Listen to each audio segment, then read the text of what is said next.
Magandang araw mga kasimpleng buhay. For today's video, ayusin ko ulit ang aking mga halaman sa harap ng bahay dahil day off. At pag magre-ready na rin for Pasko syempre. At ayan, nalilibang din ako lalo na kung may kamaritesan. At yung nabili ko ng paso, pambihira, wala butas. Paano kaya hindi ko yan napansin, hindi mabubulok ang ugat ng aking mga halaman, mamamatay pa. At buti na lang medyo marunong tayo humawak ng martilyo kahit kaliwete tayo. O ayan te, baka mamaya mapukpok ang daliri mo dyan, kakamarites. Wow, talent yan, hindi nakatingin sa martilyo. May kinikwento kasi dyan na aming kapitbahay na nawawala daw yung manok. Abay sabi ko baka mamaya nasa kapalayok na ng kapitbahay. At buti na lang pala yung manok ay naglilimlim. Ay hindi naglilimlim, nangingitlog lang pala kaya nagtago. Ano tuloy na iisip ka kamaritesan? Ayan, mabati aso ng kapitbahay namin. Gustong humalik sa akin na feeling close. Pero ang bait ng aso na yan. Yan mo, nakikimarites din kung anong ginagawa ko. Ayaw nga umalis hanggat hindi nakakahalik pa, ang bihira. Sa totoo lang, ito lang talagang libangan ko. Hindi yung pagmamarites, kundi yung paghahalaman tuwing day off. Dito kasi nakakawala ng pagod kahit paano. Wow. Lalo na kung may mga kakwentuhan. Minsan, lalapit sila sa iyo kung anong ginagawa. Dahil bihira kami nagkikita-kita na magkakapit bahay. At ito nga, ginujoke ko nga yung isa, baka nasa kawalin na nga ng kapitbahay ang kanyang manok dahil ayaw maniwala na iniitok nga ang kanyang manok.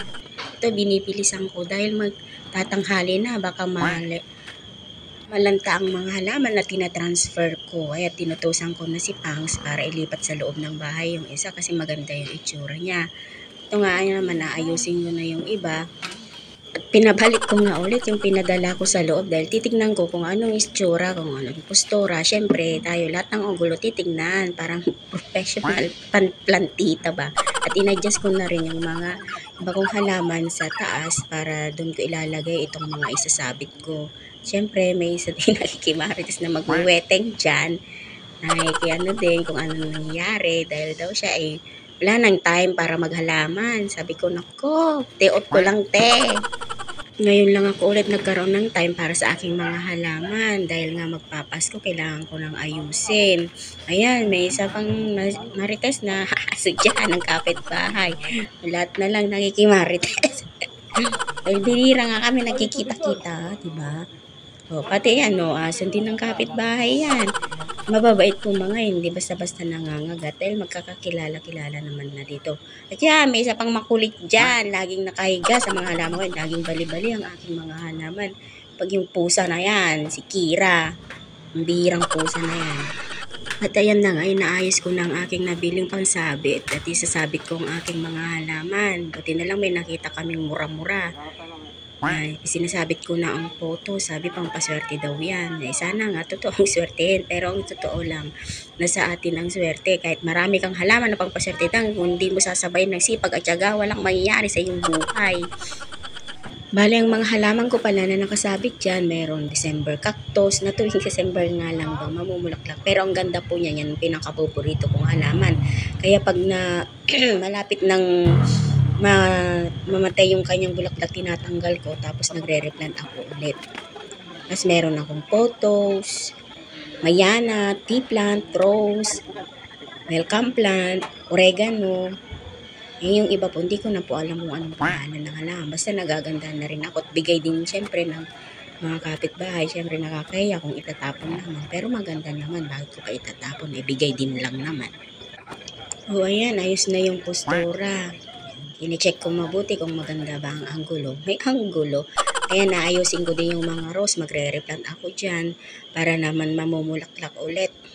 Sa totoo lang po, ang rose na yan, tuloy-tuloy ang mamumulaklak. Basta pag malapit ng mag-brown yung bulaklak nun, na unang tumubo, puputulin mo siya at gugupitin. Tapos may bagong susulpot na 2 o 3 dyan. Magpapalit po siya agad after a week. Ganun po yan. Yan, inaayos ko yung mga bato-bato doon sa ilalim. Sabi nga ng kapitbahay, katyaga ako daw magkaayos dyan. Yan lang na, sabi ko, yan lang nga lang po ang aking libangan kaysa kung nilalabas pa, mapapagastos, di po ba? At yung panggastos sa labas, ipambili na lang ng cat food, hindi kaya dog food para sa mga little boss. Siyempre, may mga amo tayo na hindi naman nagtatrabaho, pero kain lang ng kain, alam mo na. Stress reliever ko din naman po sila, lalo na yung mga healthy sila. At yun na nga, nag-aaway na yung mga marites na aso. Okay lang mga aso mag-aaway, wag lang yung mga taong nagmamarites dahil nagsisiraan. Di po yun maganda. Lahat mag-away-away, di pa po. At yan, binibilis-bilisan ko na dahil magtatanghali na, magluluto pa ako. Ayan, yung nga pala, nilalagyan ko ng kusot para, yung pinong kusot para kapag diniligan, dire-diretso yung tubig niya, hindi may stuck at hindi mabubulok yung ugat ng rose. Ganun pong technique nun. At hindi rin lagi nagdidili. At syempre nakatipid na rin sa tubig. Lagi siyang nagmo-moist. Yun pa ang gusto ng halaman. Ayaw niya masyadong matubig, ayaw din ng masyadong dry.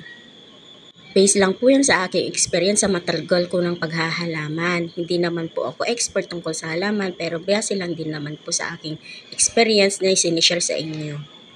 Yung dinadakot ko na lupa na yan, ipunin ko at gagamitin ko pa rin pang halaman dahil sayang. At yan nga, may nakihabol pang nakimarites sa isang kapitbahay. Ayun. Tapos na po ang aking diagonal garden. Yan, medyo lang tapayan kasi kabago-bagong lipat lang. Pero susunod maganda na yun. Inaantay ko na lang mamulaklak ang mga aking mga December. All for today. Thank you for watching. See you on my next video.